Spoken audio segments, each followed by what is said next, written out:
Live cities की night bulletin दिन भर बिहार में आपका स्वागत है। मैं शादाब मलिक। आज के इस बुलेटिन में दिन भर की कई महत्वपूर्ण खबरें हैं। मुख्यमंत्री नीतीश कुमार ने दीघा एम्स एलिवेटेड पुल का किया लोकार्पण। बिहार के सबसे लंबे पुल का किया उद्घाटन। किसान आंदोलन पर मुख्यमंत्री ने क्या कही बात, कहां जेडीयू सांसद ने किसे मारा थप्पड़। कार्तिक पूर्णिमा और गुरु नानक जयंती पर सीएम ने दी बधाई। न्यूज बुलेटिन में है आगे। राजेंद्र नगर टर्मिनल और बांका के बीच चल रही बांका इंटरसिटी सप्ताह में चलेगी 3 ही दिन। बताएंगे किस दिन होगा इसका परिचालन। कहां अपराधियों ने की पुलिस पर फायरिंग, नहीं थम रहा बिहार में हत्या का मामला। दानापुर में युवक को मारी गोली। वहीं बताएंगे कहां रिटायर्ड दारोगा की पत्नी और 2 बच्चों की गई हत्या। जाते जाते बताएंगे स्वास्थ्य विभाग के प्रधान सचिव का दिखा अलग अंदाज। बाइक से घूम कर लिया स्वास्थ्य केंद्रों का जायजा और भक्ति में रहा घाटों का माहौल। कार्तिक पूर्णिमा के अवसर पर लोगों ने किया गंगा स्नान। अब खबर विस्तार से। मुख्यमंत्री नीतीश कुमार ने सोमवार को करीब 1300 करोड़ रुपए की लागत से निर्मित बिहार के सबसे लंबे एम्स दीघा एलिवेटेड पथ का लोकार्पण किया। मुख्यमंत्री ने पहले फीता काटा, फिर रिमोट से किया उद्घाटन। आपको बता दें कि इस पुल की लंबाई 12.27 किलोमीटर है। यह राज्य की जनता के लिए नई सरकार का पहला उपहार है। इससे पटना सहित उत्तर बिहार की यात्रा सुगम होगी। समारोह का आयोजन खगौल लॉक के पास हुआ। इस मौके पर उप मुख्यमंत्री तारकिशोर प्रसाद एवं रेणु देवी विशिष्ट अतिथि थे। कार्यक्रम की अध्यक्षता पथ निर्माण मंत्री मंगल पांडे ने की। इस दौरान सांसद रामकृपाल यादव भी रहे मौजूद।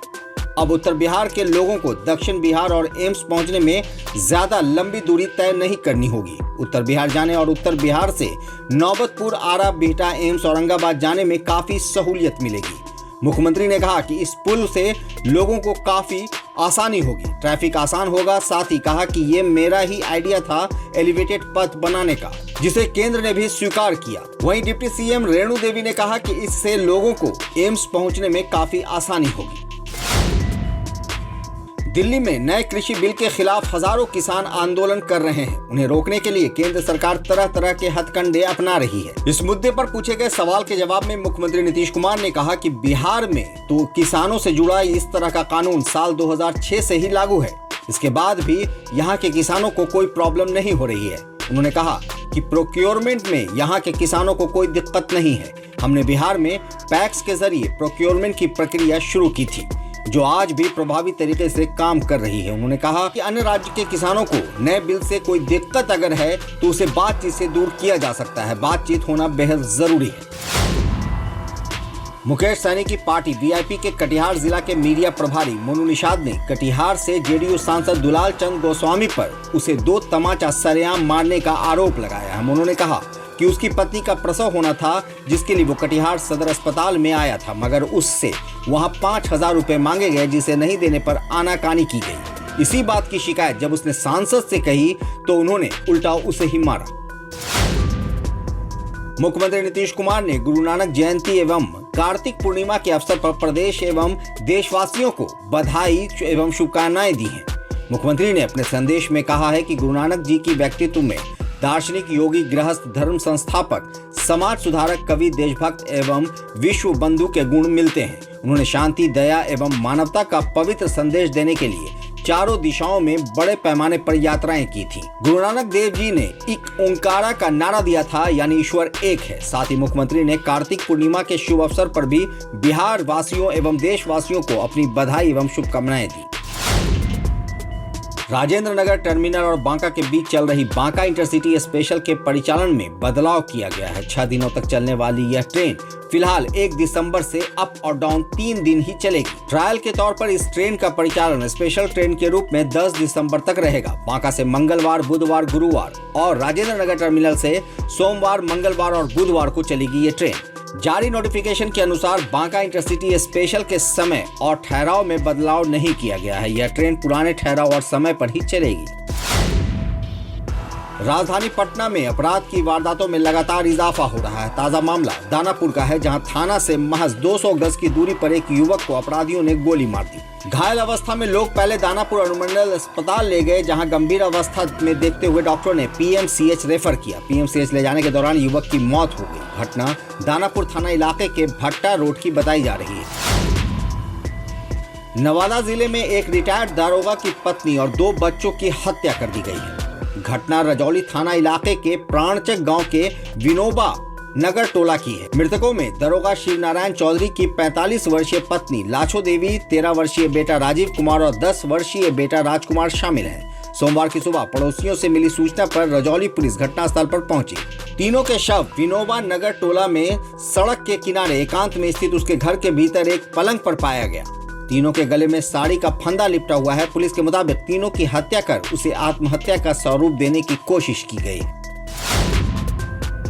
नालंदा जिले के बिहार शरीफ मंडल कारा के पास बाइक सवार 3 अपराधियों ने बीएमपी जवान मोहम्मद मुस्तफा पर फायरिंग कर दी। घटना में जवान बाल बचे। अचानक हुई ताबड़तोड़ फायरिंग से जेल के निकट अफरा तफरी मच गई। बताया जा रहा है कि मंडल कारा के मेन गेट पर जवान अकेले था, इसलिए तीनों बाइक सवार भागने में सफल रहे।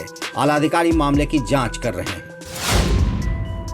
कृषि बिल के खिलाफ पटना में भी धरना प्रदर्शन। भाकपा माले ने पटना के करगिल चौराहे पर कृषि बिल को लेकर किया धरना प्रदर्शन। साथ ही नारे लगाए कि सरकार को इस काले कानून को वापस लेना होगा। इसी बीच पार्टी के राष्ट्रीय महासचिव दीपांकर भट्टाचार्य ने कहा कि देश की मौजूदा सरकार का एक ही मकसद है, देश की हर संस्था को पूंजीपतियों को सौंप देना। साथ ही दीपांकर ने कहा, हम सब किसान के साथ हैं। वहीं सरकार पर आरोप लगाया कि केंद्र की सरकार कंपनियों की दलाल सरकार है।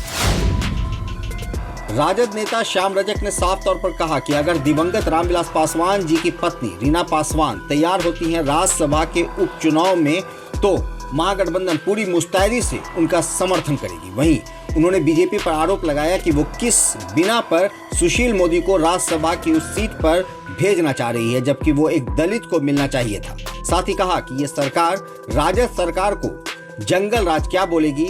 एनडीए ने तो खुद बिहार में मैंडेट का अपहरण कर सत्ता पाया। बिहार के स्वास्थ्य विभाग के प्रधान सचिव प्रत्यय अमृत इस कोरोना संकट के दौर में अनोखे अंदाज में कर रहे हैं कोरोना को लेकर राज्य में अलर्ट का निरीक्षण और व्यवस्था की जांच। बिहार में कोविड को लेकर कैसे अलर्ट बढ़ती जा रही है, इसकी जांच के लिए मुंह पर मास्क लगाकर खुद मोटरसाइकिल चलाकर राज्य के स्वास्थ्य सचिव निकल पड़े राजधानी के सीमावर्ती इलाकों की स्थिति जानने। इस दौरान पटना साहिब इलाके में जाकर स्वास्थ्य केंद्रों पर कोविड और पोलियो उन्मूलन के कैंप की जांच की स्वास्थ्य सचिव प्रत्यय अमृत ने। बता दें कि प्रत्यय अमृत काफी तेज तर्रार और कड़क आईएएस अधिकारी हैं और जिस भी विभाग में रहे हैं उनका अलग ही अंदाज और काम दिखता रहा है। और सोमवार को कार्तिक पूर्णिमा की पुनीत अवसर पर राजधानी सहित मुंगेर, भागलपुर, मुजफ्फरपुर, बिहार शरीफ और नालंदा समेत घाटों या गंगा घाट पर श्रद्धालुओं की भीड़ पहुंची। कार्तिक पूर्णिमा के अवसर पर लोगों ने गंगा में डुबकी लगाई। सुरक्षित स्नान और जलाभिषेक के लिए प्रशासन सभी स्थानों पर पूरी तरह मुस्तैद रहा। विभिन्न जिलों में गंगा घाटों पर लोग डुबकी लगाने के लिए बड़ी संख्या में आए थे, जिससे वहां मेले सा नजारा दिखने को मिला। लाइव सिटीज की नाइट बुलेटिन दिन भर बिहार में आज इतना ही। खबरों के अपडेट के लिए बने रहिए हमारे साथ, देखते रहिए हमारा वीडियो। अगर आपने हमारे YouTube चैनल को सब्सक्राइब नहीं किया तो जरूर कर लें। साथ ही Facebook पेज को लाइक करना ना भूलें। धन्यवाद।